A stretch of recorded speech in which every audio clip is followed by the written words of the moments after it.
واللیل اذا سجا، قسم ہے الضحیٰ کی، سورج جب اتنا بلند ہو جائے کہ اس کی طرف آنکھ بھر کے نہ دیکھا جائے، اور اگر دیکھے تو نظر چندھیا جائے، تو اس وقت کو چاشت کا وقت کہتے ہیں۔ اور رات جب پوری طرح سے اندھیرے میں ڈوب جائے تو کہا جاتا ہے کہ رات گہری ہو گئی، تو اس کے لیے لفظ سجا کا استعمال ہوتا ہے۔ تو ارشاد فرمایا قسم ہے چاشت کے وقت کی، اور قسم ہے شب دیجور کی، جب وہ پوری طرح ماحول پر مسلط ہو جائے۔ ایک تو ان دو اوقات کی قسم کی گئی ہے۔ حضرت شاہ عبدالعزیز محدث دہلوی نے اس پر 4 قول فرمائے ہیں۔ اس میں ایک قول یہ ہے کہ چاشت سے مراد حضور کا چہرہ انور ہے، اور لیل سے مراد حضور کی زلف رحمت ہے۔ تو گویا مفہوم یہ ہوگا چاشت کے وقت کی قسم، یعنی چاشت کی طرح چمکتے ہوئے محبوب، چاشت کی طرح چمکتے ہوئے تیرے چہرہ نور کی قسم، اور شب دیجور کی طرح تیرے شانوں پہ لٹکتی ہوئی زلفوں کی قسم۔ اللہ اکبر۔ تو اللہ نے محبوب کے حسن کی قسم کی ہے۔ میرے امام نے کیا خوب کہا، جس کا حسن اللہ کو بھی بھا گیا، ایسے پیارے سے محبت کیجیے۔ یعنی حضور وہ ہنسی ہیں جو خدا کے بھی محبوب ہیں، اور یہ میرے اور آپ کے لیے اعزاز ٹھہرا کہ ہمارا محبوب وہ ہے جو خدا کا بھی محبوب ہے۔ اپنا معیار زمانے سے جدا رکھتے ہیں ہم، تو محبوب بھی محبوب خدا رکھتے ہیں۔ یہ ہمارا اعزاز، یہ ہماری تکریم، یہ ہمارا فخر، یہ ہماری عزت، یہ ہمارا محبوب وہ ہے، میرے کارواں ہے میرے حجاز اپنا۔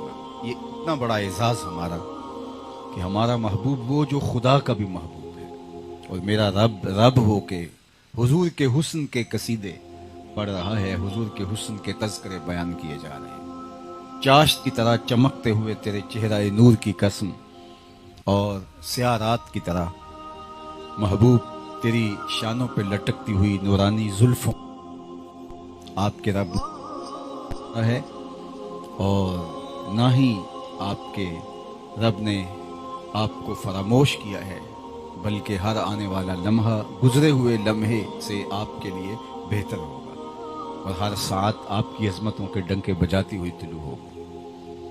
تو حضور علیہ السلام کا حسن بیان کرنا یہ ہمارے لیے سعادت ہے، اور علماء نے لکھا کہ حضور کے حسن کو بیان کرنے سے آقا کریم علیہ السلام کی محبت دلوں میں پیدا ہوتی ہے۔ اس لیے صحابہ حضور کے حسن کو بیان کرتے تھے، اور آگے پھر ان کی اولادیں تابعین بھی اس کے قصیدے پڑھا کرتی تھی۔ اگرچہ حضور کے حسن کو بیان کرنا کسی شخص کے بس میں نہیں کہ وہ کما حقہ بیان کر سکے۔ حضرت عمر بن عاص رضی اللہ تعالی عنہ فرماتے ہیں، لو سئلت ان اصفہ ما اتقت، کہ اے سائل اگر تو مجھ سے یہ پوچھے کہ حضور کا حلیہ بیان کرو، تو بارہا میں نے وہ چہرہ نور دیکھا ہے، ان زلفوں کی چھاؤں میں بیٹھا ہوں، اور ان نگاہوں سے نکلتے ہوئے نور کو میں نے اپنے دامن میں سمویا ہے، لیکن اگر تو مجھے پوچھے تو ما اتقت، تو میں اس بات کی طاقت نہیں رکھتا کہ ان کے حسن کو بیان کر سکوں۔ اور آپ دیکھیں، صحابی ہوتا ہی وہ ہے جس نے حضور علیہ السلام کو بنظر ایمان دیکھا ہو۔ صحابی کے لیے حضور علیہ السلام کو دیکھنا شرط ہے، اور جس نے کسی کو دیکھا ہو، ایک بار بھی دیکھا ہو، اچکتی ہوئی نگاہ سے بھی دیکھا ہو، تو وہ اس کا حلیہ بیان کر لیتا ہے کہ اس کا بولنے کہنے کا انداز یہ تھا، اٹھنے بیٹھنے کا سٹائل یہ تھا، وضاقت، رنگت، نقوش سب بیان کر لیتا ہے۔ اور عرب جو کہ نقشہ کھینچنے میں کمال رکھتے تھے، اور اللہ نے ان کو بلاغت اور فصاحت کی جن جولانیوں سے مالا مال کر رکھا تھا، تو ان کے لیے تو چندہ مشکل نہیں تھا۔ لیکن حضور علیہ السلام کا حلیہ بیان کرنے والے اصحاب کی تعداد 3 درجن سے زیادہ نہیں ہے۔ جبکہ 1,44,000 لوگوں نے حضور علیہ السلام کو دیکھا، اور جنہوں نے حضور کا حلیہ بیان کیا ان کی تعداد 3 درجن سے متجاوز نہیں ہے، بلکہ صحابہ ایک دوسرے سے پوچھتے کہ بتاؤ حضور کیسے تھے؟ میاں تم نے نہیں دیکھا، کہا دیکھ کر بھی نہیں دیکھا۔ ان کے جمال کی تابشیں ایسی تھی، چہرے سے نکلتا ہوا نور اتنا فراواں تھا کہ تاب ہی نہیں تھی۔ میمونہ بنت کردم رضی اللہ تعالی عنہا صحابیہ ہیں، وہ کہتی ہیں حجۃ الوداع کے موقع پر میں اپنے باپ کے ساتھ حضور کی زیارت کے شوق میں گئی، اور آقا کریم ناقہ کے اوپر سوار تھے، لیکن مجھے ہمت نہ ہو سکی کہ حضور علیہ السلام کے چہرہ نور کو دیکھ سکوں۔ آقا کریم علیہ السلام اونٹنی پہ بیٹھے تھے تو میں نے حضور کے پاؤں کو دیکھا، اور انگوٹھے کے ساتھ والی جو انگلی ہے وہ باقی انگلیوں کے حساب سے تھوڑی لمبی تھی، اور اس کا حسن اور اس سے نکلتی ہوئی چمک، فرماتی ہیں ایک زمانہ بیت گیا ہے لیکن آج تک میرے تصور سے اس انگلی کا حسن نہیں جاتا۔ چہرہ دیکھنا تو دور کی بات ہے، وہ کیا کسی نے کہا تھا کہ قدموں پہ جبیں کو رہنے دو، چہرے کا تصور مشکل ہے۔ قدموں پہ جبیں کو رہنے دو، چہرے کا تصور مشکل ہے، جب چاند سے بڑھ کر ایڑی ہے رخسار کا عالم کیا ہوگا۔ تو کہتے ہیں کہ مدتیں بیت گئیں، زمانے لد گئے، لیکن ابھی تک حضور علیہ الصلوۃ والسلام کے پائے نور کی وہ انگلی جو باقی انگلیوں کی حساب سے تھوڑی لمبی تھی، ابھی تک اس کا حسن میری نگاہوں سے اوجل نہیں ہوتا۔ یار جس کی انگلی کا حسن مسحور اور مست صدیوں رکھتا ہے، اس کی زلفوں کا جمال، اس کے چہرے کا نور کیا ہوگا۔ حضرت حسان بن ثابت رضی اللہ تعالی عنہ ان 36-37 لوگوں میں شامل ہیں جنہوں نے حضور علیہ السلام کا حلیہ بیان کیا، اور حضور کے حلیہ نگاروں میں ان کا نام آتا ہے۔ فرماتے ہیں میں جو حضور کا حلیہ بیان کر لیتا ہوں تو اس کا مطلب یہ نہیں ہے کہ میں کوئی بہت زیادہ اس طرح سے دیکھا ہے کہ جس طرح سے عام لوگ نہیں دیکھ پاتے تھے، اور میری نظروں میں کوئی زیادہ دیکھنے کی قوت تھی، نہیں، بلکہ میرے سامنے ایک طریقہ آ گیا تھا حضور کو دیکھنے کا، اس وجہ سے میں حلیہ بیان کرنے کی آپ کے سامنے ہمت کر لیتا ہوں۔ اور وہ فرماتے ہیں فلما نظرت الی انوارہ فوضعت کفی علی عینی خوفا من ذہاب بصری، جب میں حضور کے جمال کو دیکھتا تو اپنی آنکھوں پر انگلیاں رکھ کے انگلیوں کی اوٹ سے دیکھتا، تاکہ حضور کے جلووں کی چمک سے میری آنکھوں کی بینائی نہ جاتی رہے۔ تو اس لیے میں حضور کا حلیہ تمہیں بیان کر دیتا ہوں کہ میں اس بہانے سے حضور کے جمال جہاں آرا کی دید کر لیا کرتا تھا۔ اور آپ مجھے بتائیے حسان بن ثابت کون ہے؟ تو آپ کہیں گے شاعر ہیں، اور شاعر حسن دیکھنے میں بڑا دلیر ہوتا ہے، اور حسن دیکھنے کے لیے دلیر شاعر وہ بھی آنکھوں پہ انگلیاں رکھتا ہے، اور حالانکہ یہ حسن جو حضور کا تھا ابھی پوری طرح سے بے نقاب نہیں ہوا تھا، مستور تھا، 70,000 بشریت کے پردوں میں حضور کا حسن رہتا تھا، اور اگر یہ حسن بے نقاب ہوتا تو کوئی تاب ہی نہ لا سکتا، وہ اگر جلوہ کریں تو کون تماشائی ہو۔ حضرت شاہ ولی اللہ محدث دہلوی علیہ رحمہ اپنے والد حضرت شاہ عبد الرحیم محدث دہلوی سے روایت کرتے ہیں، بر صغیر پاک و ہند میں اس خاندان نے دین کی بہت زیادہ خدمت کی ہے، اور جس طرح سے انہوں نے حدیث رسول کی خدمت کی تو زمانہ ان کا معترف ہے، تمام مکاتیب فکر کے لوگ انہیں اپنا مقتدا مانتے ہیں اور ان کی عظمتوں کے پھریرے لہرا رہے ہیں۔ شاہ عبد الرحیم محدث دہلوی فرماتے ہیں میں نے خواب میں حضور علیہ السلام کی زیارت کی، اور یہ بات ذہن میں رکھیے، جس نے حضور علیہ السلام کو خواب میں دیکھا اس نے حضور کو ہی دیکھا، اس لیے فَإِنَّ الشَّيْطَانَ لَا يَتَمَثَّلُ بِي، کہا شیطان خواب میں بھی میری مثل ہونے کا دعویٰ نہیں کر سکتا۔ تو جو انہوں نے دیکھا مختلف خواب دیکھے، حضرت شاہ ولی اللہ محدث دہلوی نے ان کو جمع کیا، اور در السمین کے نام سے مارکیٹ میں کتاب موجود ہے، در السمین فی مبشرات النبی الامین، اب تو اردو ترجمے کے ساتھ دستیاب ہے، اس کو آپ دیکھ سکتے ہیں۔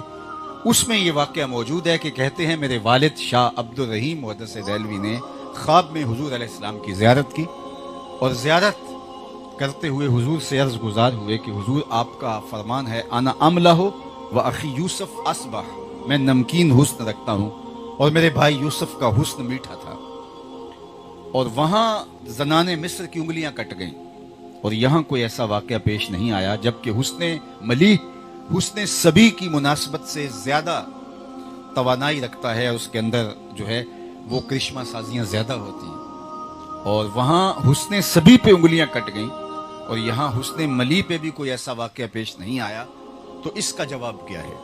تو سنیے جو حضرت شاہ عبد الرحیم محدث دہلوی نے خواب میں حضور سے سوال کیا اور آقا کریم علیہ السلام نے اس کا جواب دیا۔ کوئی صاحب دل ہو تو حضور علیہ السلام کی روحانیت سے، برکتوں سے محروم نہیں رہ سکتا۔ حضور علیہ السلام قیامت تک آنے والے لوگوں کے لیے رہنمائی فراہم کرتے ہیں۔ تو شاہ ولی اللہ فرماتے ہیں میرے والد نے جب یہ سوال حضور کی چوکھٹ پہ دھرا تو آقا کریم علیہ السلام نے فرمایا جمالی مستور عن اعین الناس غیرۃ من اللہ، اے عبد الرحیم، اللہ نے غیرت محبت کی وجہ سے میرے حسن کو لوگوں کی نظروں سے چھپا کے رکھا ہے۔ کوئی محب نہیں چاہتا کہ میرا کوئی محبوب دیکھے۔ قتیل شفائی نے کہا تھا اس حد تلک بڑھ گئی ہے بے اعتمادی کہ تجھ کو تجھ سے بھی چھپانا چاہتا ہوں۔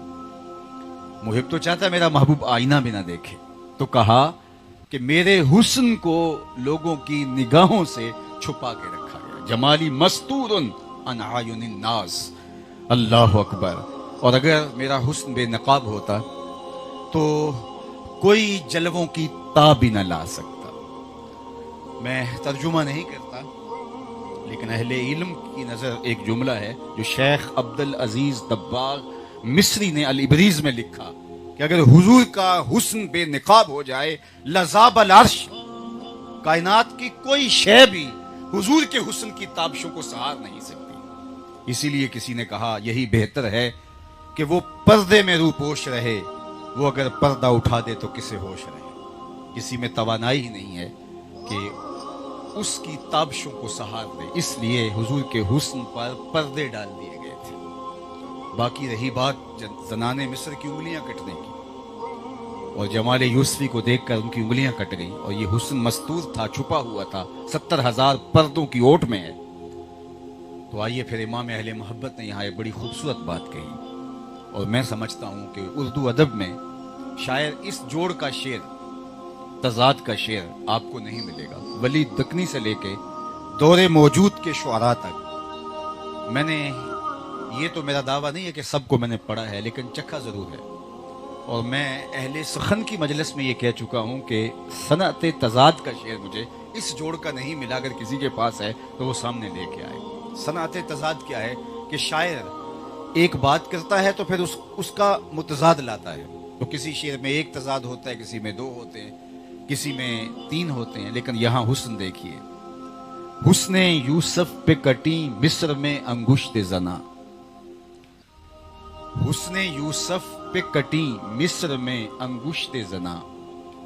5 چیزیں یہاں بیان کی۔ ایک طرف حسن یوسف ہے اور مصر ہے، انگلیاں ہیں، انگلیاں عورتوں کی ہیں اور وہ انگلیاں کٹی۔ یہ 5 چیزیں، اب اس کا تضاد دیکھیے۔ حسن یوسف پہ کٹی مصر میں انگشت زنا، سر کٹاتے ہیں تیرے نام پہ مردان عرب۔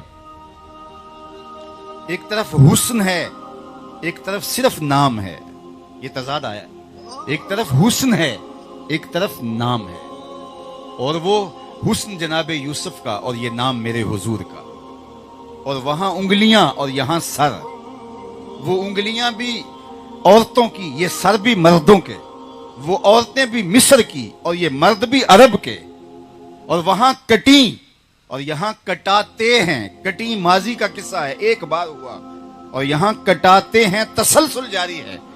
اور اگر آپ کی توجہ مزید ہو تو کٹیں یہ لازم ہے اور کٹاتے ہیں متعدی ہے، یعنی وہاں کٹیں قصد اور ارادہ نہیں پایا جا رہا تھا، ناشپاتیاں کاٹ رہی تھی کہ انگلیاں کٹ گئیں، اور یہاں کٹاتے ہیں اس میں قصد اور ارادہ پایا جا رہا ہے۔ اب شعر کا حسن دیکھیے۔ حسن یوسف پہ کٹی مصر میں انگشت زنا، سر کٹاتے ہیں تیرے نام پہ مردان عرب۔ اللہ اکبر۔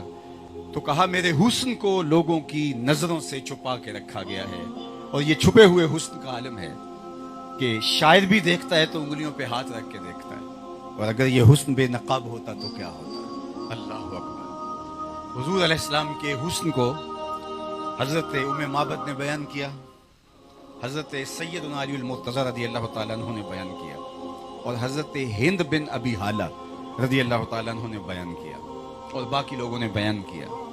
لیکن میں حضور کے حسن پر حضرت ابو طفیل عمر بن واصلہ رضی اللہ تعالیٰ عنہ کے حوالے سے، عامر بن واصلہ رضی اللہ تعالیٰ عنہ کے حوالے سے ایک مختصر حضور کا حلیہ نامہ آپ کے سامنے رکھنا چاہتا ہوں، اور مجھے امید ہے کہ آپ کو یاد بھی ہو جائے گا۔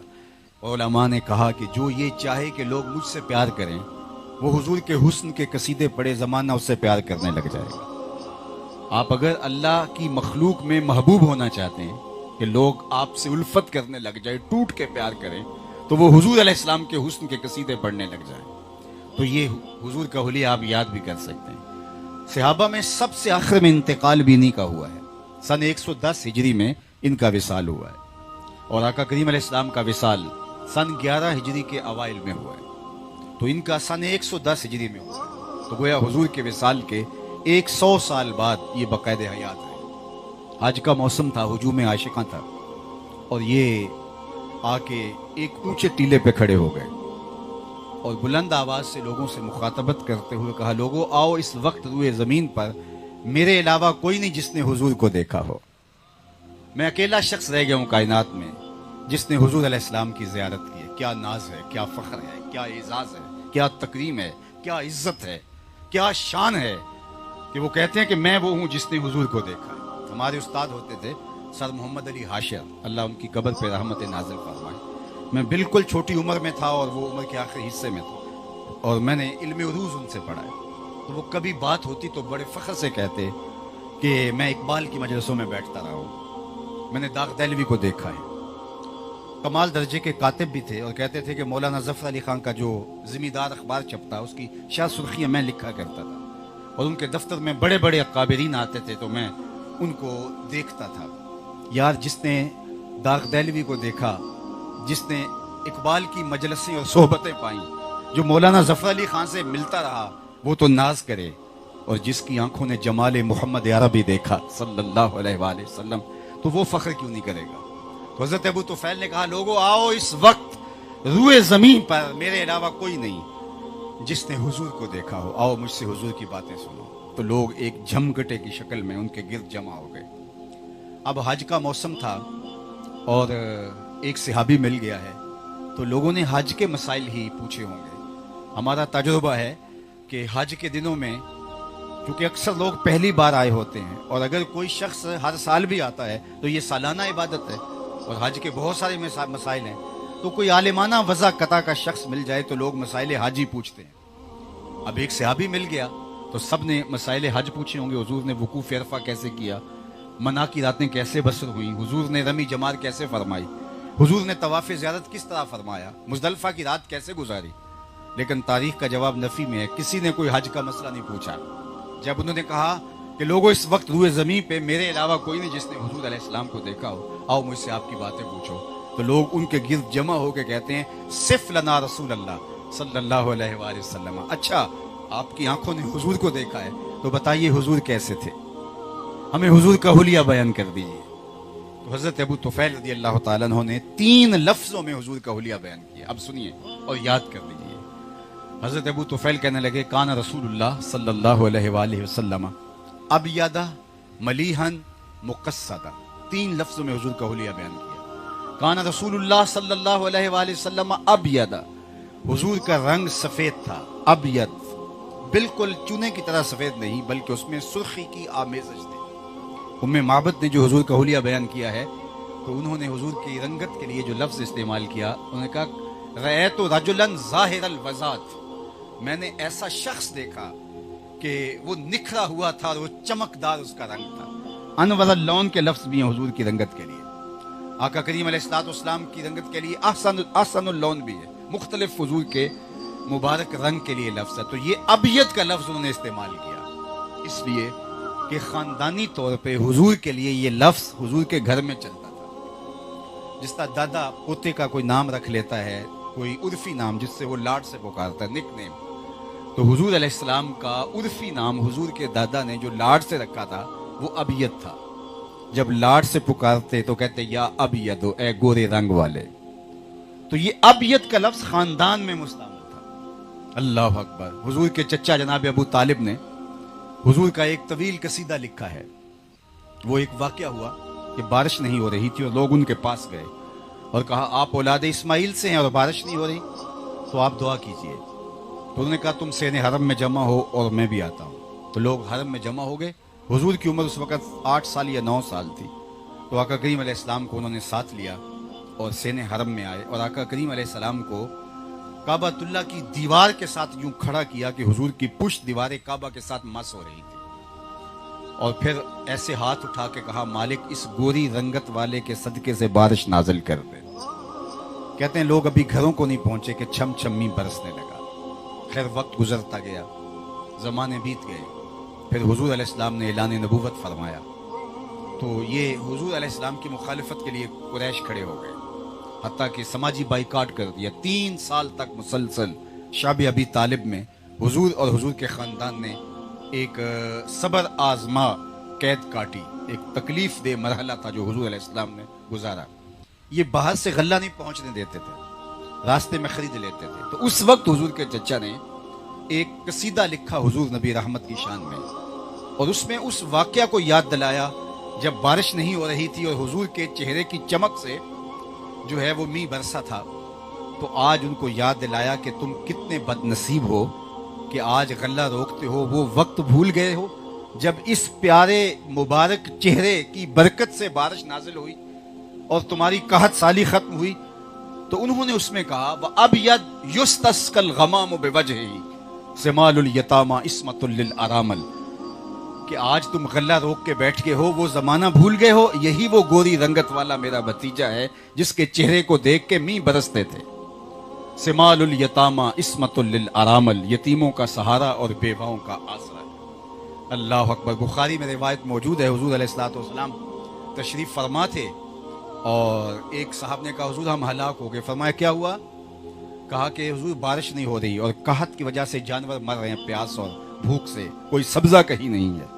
تو آقا کریم کے ہاتھ اٹھے، راوی کہتا ہے میں صحن میں بیٹھا تھا اور آسمان پر بادل کا ایک ٹکڑا بھی نہیں تھا۔ تو ادھر حضور کے ہاتھ اٹھے، اجابت کا صحرا عنایت کا جوڑا، دلہن بن کے نکلی دعائے محمد صلی اللہ علیہ وسلم۔ ایک چھوٹا سا ٹکڑا آیا اور مدینے کے اوپر یوں پھیل گیا اور بارش برسنے لگی۔ مسلسل 8 دن تک بارش برستی رہی۔ اگلا جمعہ آیا تو حضور علیہ السلام پھر خطاب کے لیے ممبر پہ تشریف فرما ہوئے۔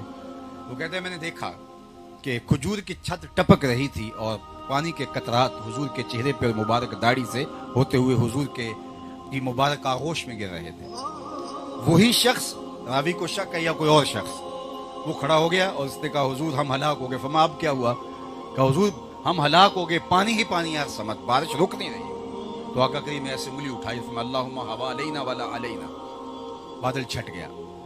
اللہ اکبر۔ حضور تشریف فرما ہوئے اور یہ منظر حضور علیہ الصلوۃ والسلام دیکھ رہے ہیں۔ تو آقا کریم نے فرمایا کسی کو میرے چچا ابو طالب کے شعر یاد ہیں؟ تو حضرت علی المرتضیٰ کو یاد تھے۔ انہوں نے کہا حضور آپ کی مراد ابیض یستسقى الغمام بوجهه، یہ مراد ہے آپ کی؟ حضور نے فرمایا ہاں۔ تو کہا کہ یہ شعر مجھے یاد ہے، تو حضور نے فرمایا پڑھیے۔ تو حضرت علی وہ اشعار پڑھتے چلے جا رہے تھے، وہ قصیدہ، اور حضور جھومتے چلے جا رہے تھے، چشمان رحمت میں آنسو تھے۔ اور پھر حضور نے ایک تاریخ ساز جملہ کہا للہ در ابی طالب لو کان حیا لکرت عیناہ۔ اللہ اکبر۔ فرمایا آج اگر میرے چچا ابو طالب ہوتے ان کی آنکھیں ٹھنڈی ہو جاتی۔ یوں انگلی اٹھتی ہے اور بادل جھوم کے آتے ہیں اور رحمت کے می برستے ہیں۔ اللہ اکبر۔ تو حضور کے لیے جو خاندان میں لفظ مستعمل تھا وہ لفظ تھا ابیض۔ تو حضرت ابو طفیل نے وہی لفظ حضور کے لیے استعمال کیا، کان رسول اللہ صلی اللہ علیہ وآلہ وسلم ابیض۔ اللہ اکبر۔ حضور کا رنگ گورا تھا، حضور کا رنگ سفید تھا، سرخی کی اس میں آمیزش تھی۔ دوسرا لفظ بولا ملیحن، نمکین حسن۔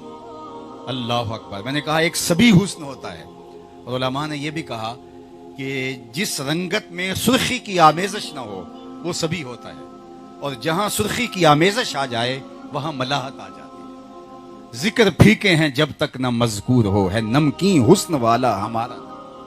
تو حضور کا حسن وہ ملی ہے دلارا ہمارا نبی، انا املہ، میں نمکین حسن والا ہوں۔ واقعی یوسف اصبح اور میرے بھائی یوسف کا حسن میٹھا تھا، سبھی تھا۔ اللہ اکبر، ملاحت بھرا چہرہ حضور کا، اللہ اکبر، کیسا نورانی چہرہ، کیسا ملی چہرہ۔ اور جو حسن سبی ہوتا ہے وہ ایسا ہوتا ہے جب کوئی دیکھتا ہے تو تڑپ جاتا ہے۔ حسن ملی جو ہوتا ہے جب کوئی دیکھتا ہے تو وہ دیکھتا ہی رہ جاتا ہے۔ محبوب تشریف لے جائیں تو وہ دل پہ ہاتھ رکھ کے کھڑا ہو جاتا ہے، ایسے ہی لگتا ہے دل کی دنیا لٹ گئی، وہ گیا تو دل بھی ساتھ ہی لے گیا۔ تو حسن ملی اللہ نے اپنے محبوب کو عطا کیا۔ آؤ میں تمہیں ایک کہانی سناؤں جو امام زرقانی نے لکھی، اور بڑی دل آویز کہانی۔ یہ حضور کے حسن ملی کی معجزہ آرائیاں ہیں کہ آقا کریم علیہ السلام ایک دن سیر کرتے کرتے ایک باہر چراگاہ میں تشریف لے گئے، مدینہ المنورہ سے باہر، مدنی زندگی میں۔ وہاں ایک وفد نے پڑاؤ کیا ہوا تھا، ایک قبیلہ رکا ہوا تھا کہیں سفر کرتے ہوئے، اور ان کے اونٹ چراگاہوں میں چل رہے تھے آزاد۔ سرخ رنگ کا ایک اونٹ حضور کو پسند آ گیا، پوچھا بیچتے ہو؟ کہا ہاں بیچتے ہیں۔ کتنے کا؟ اتنے کا سودا طے ہو گیا۔ فرمایا کہ میں تاجرانہ غرض سے تو آیا نہیں تھا کہ اس کی قیمت ساتھ لے کے آتا، میں تو سیر کرتے ہوئے ادھر نکلا، اچانک تمہارا اونٹ پسند آ گیا، اور اگر تم کہو تو میں اس کی قیمت اپنے شہر میں جا کے تمہیں بھیج دوں۔ انہوں نے کہا میں منظور ہے۔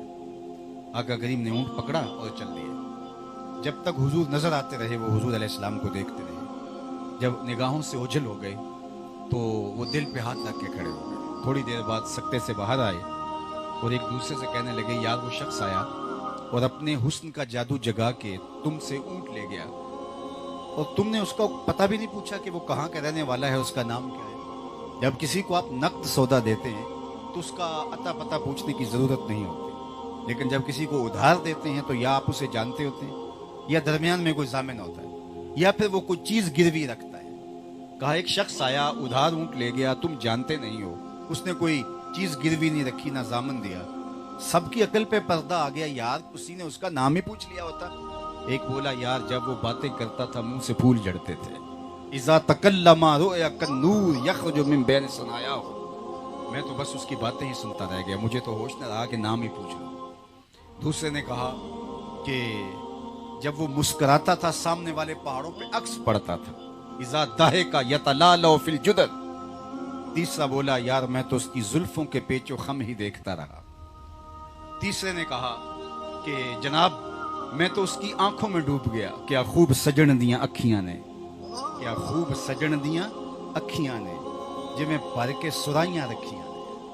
اور ملا جامی کا انداز یہاں دیکھیے، دو چشمے نرگسی نشرا کہ ما زاغ البصر خانہ، دو چشمے نرگسی نشرا کہ ما زاغ البصر خانت، دو زلف عنبری نشرا کہ واللیل اذا یغشا، دو چشمے نرگسی نشرا، اللہ اکبر، کیا خوب سجن دیاں اکھیاں نے، جی میں پر کے سرائیاں رکھیاں نے، تو اجے میرا یار نہیں ڈٹھا جنوں ویکھ کے چند شرماوے، ادھی راتی دن چڑھ جاوے جیو رخ تو نقاب اٹھاوے، تے جیو نکلے سیر کرن نو سارا گلشن سیس نواوے اتے دھرتی لف لف جاوے، جے ہاتھ پھلاں وچ رکھدا ہاتھ پھلاں تو ود جاوے، نین نشیلے مست رسیلے وچ سونا کجل سہاوے، اکھ اگڑے تے انج پیا جاپے جویں میں خانہ کھل جاوے، تے جے او کھولے پیچ زلف دے اتے راہی راہ پل جاوے، توبہ توبہ حسن سجن دا چال نہ چلی جاوے، بجلی ڈردی لشک نہ مارے متاں بے ادبی ہو جاوے، علم خدا نے اینا دتا عقلاں وچ نہ آوے، عقل خدا نے اینی دتی علماں وچ نہ آوے، کی اعجاز نظر وچ او دی جو آوے وک جاوے، خلق او دے نے مول ہی دنیا کوئی ورلا ہی جان بچاوے، آزم ایڈا سونا ماہی سانو کدرے نظر نہ آوے۔ اللہ اکبر، کیا حسن بیان ہو، کیا جمال بیان ہو حضور نبی رحمت صلی اللہ علیہ وآلہ وسلم کا۔ جگر مراد آبادی نے ایک فارسی شعر ہے جس کا مفہوم یہ ہے کہ وہ کہتا ہے کہ جہاں عشق بھی نہیں پہنچ سکا وہاں عقل کیسے پہنچ سکی۔ حسن رسول وہ مرتبہ ہے جہاں عشق کی رسائی بھی نہیں ہو سکی۔ زے حسن زے عشق نا تمام ما جمال یار مستغنیست، حافظ شیرازی نے کہا یہاں زے عشق نا تمام ما جمال یار مستغنیست، بآب و رنگ و خال و خدچے حاجت روئے زیبارہ۔ کیا بیان کرے گی ہماری عقل، کیا بیان کرے گا ہمارا فہم۔ انسانی عقل یہاں تھک کے گر جاتی ہے، فہم و ادراک سوختہ پا ہیں۔ اللہ نے جو اپنے محبوب کو شان اور جو مرتبہ عطا کیا. آزم ایڈا سونا ماہی سانو کتنے نظر نہ آئے. بلکہ آگے چل کے اعظم نے تو قلم ہی توڑ دیا کہ سمجھا نہیں ہنوز میرا عشق بے ثبات، سمجھا نہیں ہنوز میرا عشق بے ثبات، تو کائنات حسن ہے یا حسن کائنات. ابھی تک عشق بھی دم بخود ہے، عقل تو دم بخود ہوتی ہے، لیکن کہتے ہیں عشق کی وہاں تک رسائی ہے جہاں عقل نہیں پہنچ پاتی. لیکن یہاں عشق بھی دم بخود ہے، جہاں عشق بھی سوختہ پا ہے، اس کے بھی پر جلتے ہیں آگے جانے سے. یہ ہے حسن کی کرشمہ سازیاں.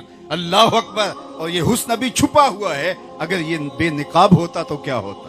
وہ اگر جلوہ کریں تو کون تماشائی ہو. کہا یار تم اس کے حسن میں کھو گئے اور وہ اپنے حسن کا جادو جگا کے قیمتی اونٹ ہتھیا کے تم سے لے گیا. کسی ایک کو بھی ہوش نہ رہی کہ پتہ پوچھ لیتے.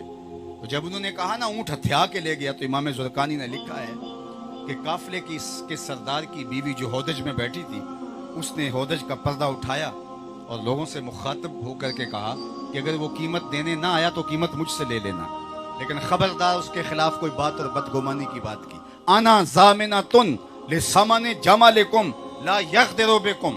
خبردار اس کے خلاف کوئی بات کی، میں ضامنہ ہوں، مجھ سے پیسے لے لینا اگر وہ قیمت نہ بھجواتا ہے. تو لوگوں نے کہا اچھا تو اسے جانتی ہے؟ کہا واللہ میں بھی نہیں جانتی. تو کہا پھر ضمانت کیسے دے رہی ہے؟ کہا جب تم سودا کر رہے تھے خیمے کی اوٹ سے میں نے اس کا چہرہ دیکھ لیا تھا. جس کا اتنا چہرہ سونا ہو وہ جھوٹ بول ہی نہیں سکتا ہے. اب تھوڑے لمحے گزرے تھے کہ کچھ لوگ آئے، انہوں نے کہا ہم حضور کے بھیجے ہوئے ہیں، بتاؤ قافلے والے کون ہیں جن سے ہمارے آقا نے اونٹ خریدا ہے؟ انہوں نے کہا ہم لوگ ہیں. کہا یہ رہی تمہاری قیمت اور یہ حضور نے تمہاری ضیافت کی کھجوریں بھیجی. انہوں نے کہا قیمت تو بعد میں لے گئے، ہمیں تو لگتا ہے ہم خود بک گئے، ہمیں بتاؤ وہ پیارا رہتا کہاں ہے؟ تو کہا وہ جو جھنڈ کھجوروں کا دکھائی دے رہا ہے، نخلستان سامنے نظر آ رہا ہے، یہی ڈیرا ہے اس پیارے محبوب کا. اس طارق کے سردار کا نام، اس وفد کے سردار کا نام طارق تھا. وفد طارق اس لیے اس کو کہا جاتا ہے، طارق بن عبداللہ. وہ کہتے ہیں یہ سارا قبیلہ جا کے حضور کے قدموں میں بیٹھ گیا اور کہا حضور ہاتھ بڑھائیے، ہم آپ کے غلام بننا چاہتے ہیں، تیری تک کے دامہ میں مرید ہوں. چہرہ ہی اتنا سونا تھا، چہرہ اتنا دل آویز تھا. امام نبہانی نے لکھا ہے جواہر البحار فی فضائل النبی المختار کے اندر، ہر نبی کی علامت نبوت اس کے ہاتھ پر ہوتی تھی. حضور کی علامت نبوت محاذ قلب پر تھی، حضور کی پشت پر چھپا کے رکھی گئی ہے. کہا کیوں؟ اس لیے کہ کوئی آئے اور نبی سے مصافحہ کرے، اس کا ہاتھ نبوت کی مہر جہاں ہائے ماں کو. حضور نالین جو بنا ہوا ہے طائف کے چمڑے کا، وہ آپ زیب تن کیجیے، اپنے پاؤں میں پہنیے، اور اس کے اندر جو تسمے ہیں وہ جامی کی جان کے پہنیے، جامی کے چمڑے کے نہیں. اللہ اکبر. عدیم طائف نالین پاکن شراک از رشتہ ہائے جائے جانے ماں کن چے باشد گر کنی سوئم نگاہے. حضور ایک نظر ہو جائے تو کیا ہوگا؟ ہمیشہ گر نہ باشد گاہے گاہے. حضور ہمیشہ نہیں تو کبھی کبھی ہی نگاہ ڈال دیا کرے. اور اقبال بولا گرد تو گردد حریم کائنات از تو خواہم یک نگاہ التفات. شش جہت روشن سے تاب حسن تو اللہ ترک کو تاجی کو عرب ہندو ہے تو. اللہ اکبر. وہ حسن اللہ نے محبوب کو عطا کیا. لکھاں آئے لوگ زمانے تے محبوب خدا جا کوئی نہیں، لکھاں سونے بن بہنے میں خودی خاک پا جا کوئی نہیں. غالب جو کہ حسن کو بیان کرنے میں مہارت رکھتا تھا، وہ کہتا جو نقشہ میں کھینچتا ہوں حسن کا وہ تو میں ہی کھینچتا ہوں، لیکن وہ قلم پھینک کے بولا غالب ثنائے خواجہ بیزداں گزاشتیم کہاں ذات پاک مرتبہ دان محمد است. غالب یہاں میری بس ہو گئی ہے، جب میں جانتا نہیں تو بیان کیسے کر سکتا ہوں، لہذا حضور کی صدا کو اللہ ہی بیان کر سکتا ہے. تو اللہ نے کیا کہا؟ والضحیٰ واللیل اذا سجا. چاشت کی طرح چمکتے ہوئے چہرہ نور کی قسم اور شب تہجد کی طرح شانوں پہ لٹکتی ہوئی زلفوں کی قسم. آپ کے رب نے آپ کو نہیں چھوڑا. میں ایک جملہ کہہ کے چھوڑ دیتا ہوں اور آپ اس کا لطف لے گئے. کافروں نے کہا تھا نا کہ محمد نے رب کو چھوڑ دیا، رب نے محمد صلی اللہ علیہ وسلم کو چھوڑ دیا. تو اللہ نے کہا کہ نہیں چھوڑا. یہ ویسے بات کر رہے ہیں، نہیں چھوڑا. ما ودعک ربک وما قلی، نہیں چھوڑا. اچھا قسم اور جواب قسم میں تعلق ہوتا ہے. جو قسم ہوتی ہے اس کا جواب قسم کے ساتھ مناسبت ہوتی ہے نا. مناسبت نہیں ہے تو پھر مناسبت ہی تو حسن ہے، مناسبت ہی تو جمال ہے. اب غسل کو ذرا شعر دیکھیے. اب غسل کو